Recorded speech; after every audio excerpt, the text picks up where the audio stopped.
quiero hablar de un tema que toca poco en las iglesias y es la humildad.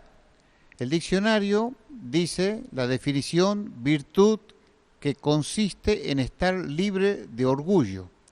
Saben que esto comenzó allá arriba en el cielo, no sé el tiempo, pero es hace muchísimos siglos, y un querubín protector quiso ocupar el lugar de Dios. Leemos en el Antiguo Testamento que decía, subiré, me sentaré, seré semejante al Altísimo, y desde ese lugar cayó. Es el que hoy se llama Satanás, el diablo, y con él millones de ángeles que le siguieron. Fue un periodo de prueba, y quedaron los ángeles buenos y los ángeles caídos. Y saben, hermano, que el orgullo es el primero en aparecer en las Escrituras y es el último que va a desaparecer. Por eso, hace muchos años, David escribió en el Salmo 12, versículo 1, salva, oh Jehová, porque han desaparecido los fieles de entre los hijos de los hombres. Se han acabado los piadosos. Y es verdad, la gente de hoy se pelea por el primer lugar, buscan el aplauso de la gente, quieren aparecer en los diarios y el orgullo nunca va a desaparecer. Por eso voy a tomar 3 personajes en este mensaje que nos hablan de personas que vivieron y practicaron la humildad. El primero de ellos es la humildad de David. Y esto lo encuentro en 1 Samuel capítulo 24, voy a leer un solo versículo cuando David se dirige al rey Saúl y le dice, ¿tras quién ha salido el rey de Israel? ¿A quién persigues? ¿A un perro muerto? ¿A una pulga? Noten ustedes que David era el número 8 de los hijos de Isaí, el último. Cuando Samuel va a ungir como rey a uno de los hijos, Dios no le dice a quién, Samuel, un hombre de Dios, se confunde y creen que por la apariencia, el primero que aparece es Eliab, dice aquí el ungido de Jehová, y Dios le dice no te guíes por su apariencia. Y pasaron los 7 hijos que estaban ahí y ninguno de esos había elegido Dios. Dios había mirado a un muchachito llamado David que estaba tal vez tocando el arpa, mirando al cielo, en las estrellas, ni el padre lo tenía en cuenta, y dice Dios, háganlo llamar a ese, lo hace llamar Samuel, y dice Dios, ese es a quien yo escogí, un muchacho humilde. Cuando unge como rey, él podía haber dicho, ¿qué les parece, hermano? Ahora yo soy el rey y ustedes me van a respetar. No, hermano. Siguió siendo el mismo a pesar de que Dios lo puso por sobre todo Israel. Pero ahí reinaba Saúl, o sea que había 2 reyes, uno que reinaba y el otro que lo iba a suceder. ¿Cómo hacemos desaparecer el otro? Y matándolo, o que Dios lo haga salir. Pero para eso tuvo que esperar 10 años huyendo de la presencia de Saúl. ¿Por qué todo esto, hermano? Para que David aprenda paciencia, dependencia y humildad. Y así fue. En la cueva, los que estaban allí le dijeron, este es el momento en que Dios te ha dicho que lo mates a Saúl. Saúl entró a la cueva para hacer sus necesidades y los hombres estaban adentro de la cueva y uno de ellos dice, ahí está, Dios te lo ha puesto. Se levanta David, le corta un pedacito del manto y se turba. No voy a levantar mi mano contra el ungido de Jehová. Qué experiencia y qué bueno para nosotros la enseñanza, hermano, de amar a nuestros enemigos. También cuando él pecó, es cierto que no solo cometió adulterio y fue el autor intelectual de un asesinato, pero después él se arrepiente. Y dice en el Salmo 51, ten piedad de mí, oh Dios, conforme a tus misericordias, conforme a la multitud de tus piedades, borra mis rebeliones, lávame más y más de mi maldad. Hermano, hoy debemos reconocer nuestra falta y cuando agachamos la cabeza, la bala pasa por arriba de la cabeza, Dios ve nuestra transparencia y cuando somos humildes ante la presencia de Dios, Él perdona nuestros pecados.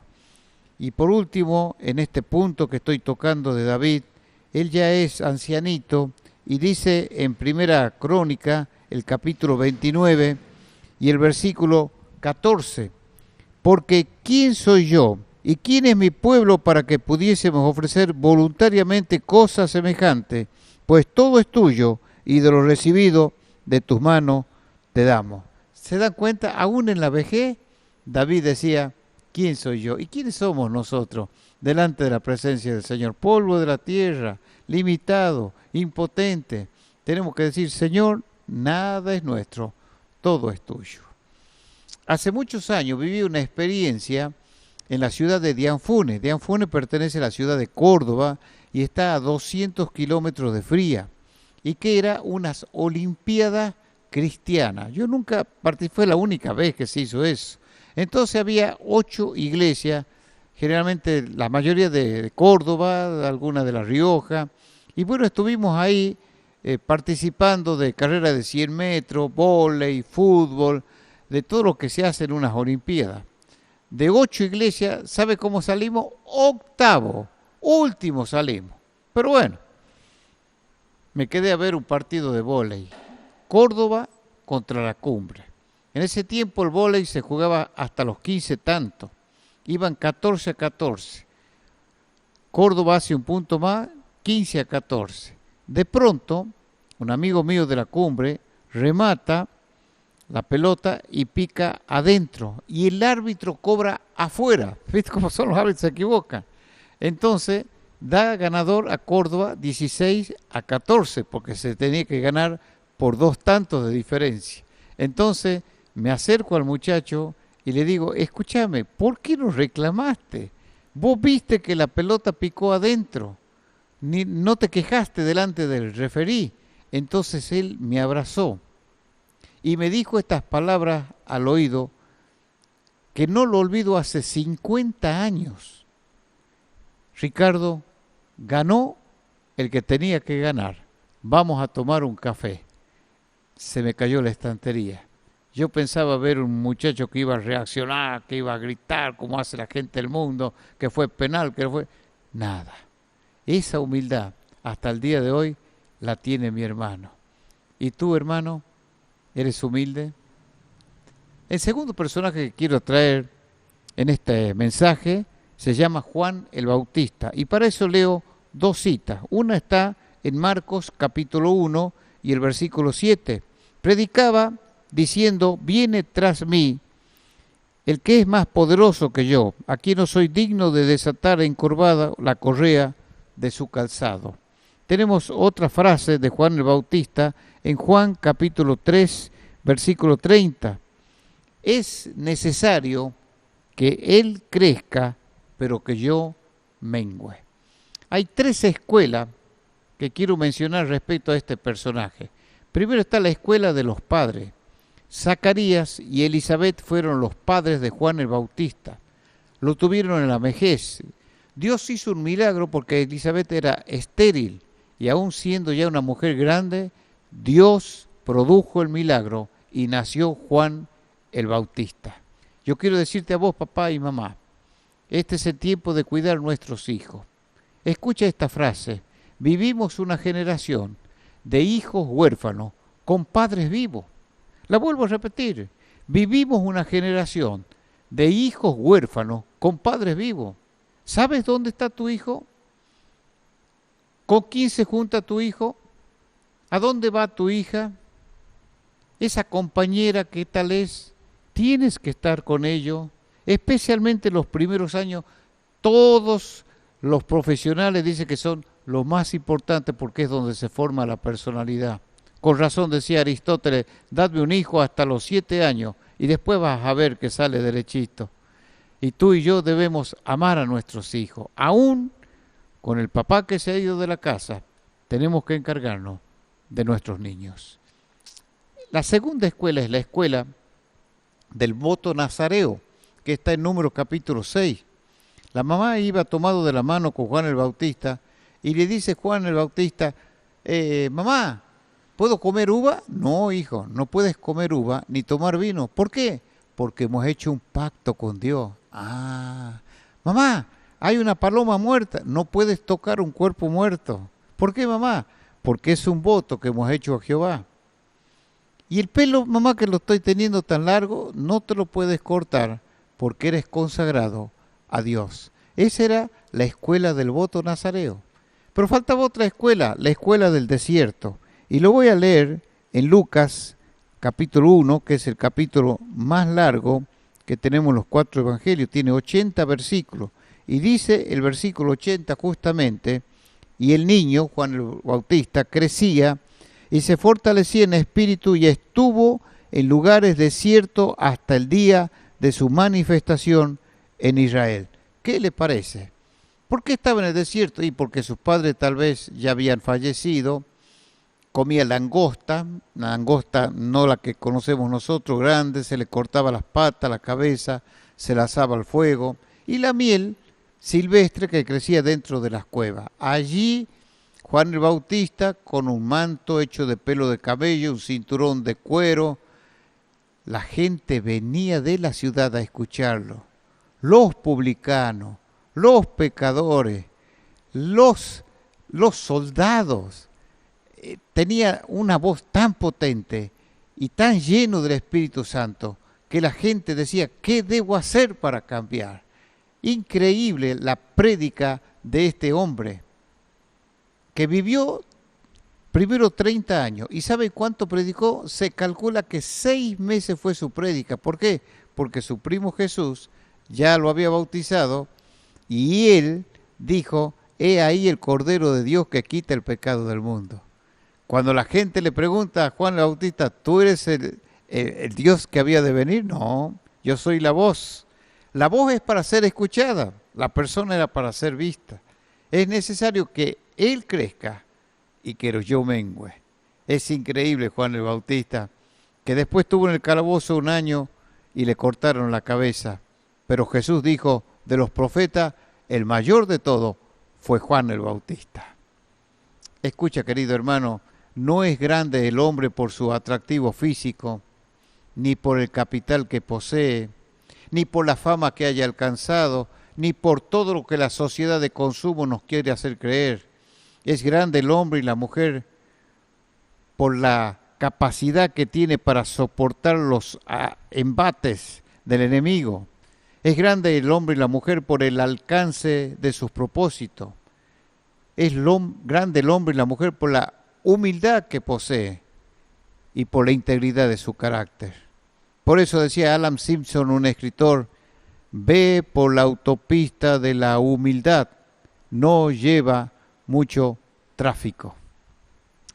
No me olvido cuando pudimos hacer un viaje a Israel, Dios nos dio ese privilegio en el año 1988, y bueno, por 15 días recorrimos todos esos lugares, y hay algo que no me olvido, es un día cuando el guía nos dice, tienen el día libre, así que hacía mucho calor, fuimos al centro de Jerusalén, y allí mi esposa dice, me gustaría tomar un helado. Ustedes saben que en Israel se habla 2 idiomas, el hebreo y el inglés. Todos hablan inglés. El maletero, el del kiosco, todos hablan inglés. Entonces dije a Gladys, déjame que yo voy a pedir el helado en inglés. Mi inglés era medio indio, así que así como voy, le digo, I want an ice cream, yo quiero un helado. El hombre se sonríe, eran 2 muchachos que estaban ahí, y me hace una pregunta en inglés. Mi esposa, que entiende más, le digo, ¿qué dijo él? ¿Qué gusto querés? Te preguntó. Le digo, vainilla y chocolate. Y se largan a reír y me hablan en español. Dice, habla tranquilo porque somos tucumanos de Argentina. No te puedo creer. Usted sabe que Santiago y Tucumán estamos de punta. Así que salieron detrás del mostrador, se sentaron y se pusieron a conversar con nosotros, que habían venido como turistas, pero se quedaron a vivir hace 20 años en Israel desde jovencito. Cuando salí, agaché la cabeza y me golpeaba el pecho, de decir, qué necio que fui. Por querer ser grande, me hice chiquito y me di cuenta que Dios me humilló. Hermano, tenemos que aprender que Dios abate a los orgullosos y ensalza a los humildes. Y para terminar, el ejemplo supremo es la humildad de Cristo. Y esta la encontramos en Mateo 11:28. Venid a mí todos los que estáis trabajados y cargados, y yo os haré descansar. Y dice el 29, llevad mi yugo sobre vosotros y aprended de mí que soy manso y humilde de corazón, y hallaréis descanso para vuestras almas. Qué interesante, hermano. El Señor Jesús cuando nació, no nació en un palacio, sino en un pesebre, donde están los animales. No había lugar para él en el mesón, y se caracterizó por eso. Dice un escritor, cuando nació fue en un mesón, cuando murió fue en una cruz, y en todo su existir no tenía dónde reclinar su cabeza. Vemos la humildad de Cristo durmiendo en una barca, en un árbol del Getsemaní. Vemos la humildad de Cristo cuando venían para hacerle rey porque había multiplicado los panes y dio de comer a 15.000 personas, pero él se fue a la montaña a orar. Vemos la humildad de Cristo cuando ninguno de los discípulos se acercó para lavar los pies del Maestro, pero él tomó una toalla, tomó un latón, agua y lavó los pies de cada uno de los apóstoles. Vemos la humildad de Cristo cuando hacía silencio y como oveja que va al matadero, no abrió su boca, muriendo por cada uno de nosotros. ¿Cuántas gracias debemos dar al Señor Jesucristo por esa humildad? Porque Él vino para servir y no para ser servido. El Señor Jesucristo ahora nos está pidiendo a cada uno de nosotros, vístanse de humildad, de mansedumbre, perdonando los unos a los otros. Quiero terminar con un ejemplo que dicen que es una leyenda, ¿no? De hace 250 años antes de Cristo, un príncipe iba a ser emperador porque el padre estaba muy enfermo, pero resulta que para ser emperador tenía que casarse, y las chicas que tenía que elegir tenían que estar dentro del palacio. Habrá sido unas 30 mujeres. Entonces él hizo llamar a todas las chicas al otro día y que iba a hacer una propuesta. La cocinera que estaba allí escuchó eso y fue a decirle a la hija, hija, este príncipe a quien tú amas va a hacer una propuesta, anda y escucha. Y bueno, mamá, sí, no, yo estoy muy enamorada de él, pero voy a ir para que sea para verlo de cerquita. Cuando fue, estaban todas las chicas bien vestidas, con sus joyas adornadas, tratando de impresionar al príncipe. Y el príncipe hizo esta propuesta, voy a darles una semilla para que nazca una flor, y dentro de 6 meses, la que traiga la flor más hermosa, esa va a ser mi compañera, mi amada, mi esposa, la que se va a convertir en emperatriz para toda la vida. La señorita esta, la hija de la cocinera, regaba la plantita y no crecía nada. Llegó el día en que se tenía que presentar y todas las chicas tenían una flor, una más linda que la otra, y ella las manos vacías. Entonces el príncipe dice, voy a pasar por cada uno de ustedes viendo la flor. Y halagaba y alababa a cada una de las señoritas que sonreía diciendo, ¿seré yo la elegida? Y llegó a la hija de la cocinera y le pregunta, ¿qué pasó? Y no sé, dice, mi señor, no floreció. Entonces siguió recorriendo el príncipe, se paró y dijo, ya tengo elegida a mi futura esposa. Y todos quedaron esperando la noticia y señaló a la joven que no tenía flor. Ella va a ser mi futura esposa. ¿Cómo puede ser? Todos tenemos flor en la mano. Es que ella fue honesta. La semilla que yo les di era infértil, no podía producir ninguna flor. Todas ustedes fueron y compraron una flor y la trajeron, pero ella fue sincera, transparente y humilde. Y yo quiero que me amen, no por lo que tengo, ni por fama, ni por dinero, sino por lo que soy. Ella va a ser mi futura esposa y la futura emperatriz. Hermanos, que esto nos sirva de lección para cada uno de nosotros, porque el apóstol Pedro dice, humillaos pues bajo la poderosa mano de Dios, para que Él os exalte cuando fuere el tiempo, echando toda vuestra ansiedad sobre Él, porque Él tiene cuidado de vosotros. Que Dios fortalezca la vida de cada uno de los que están escuchando este mensaje y pueda penetrar la palabra de Dios, como dice Hebreos 4:12, la palabra de Dios es como una espada que penetra hasta partir el alma, el espíritu y discierne los pensamientos y las intenciones del corazón. Un abrazo fraterno para cada uno de mis oyentes.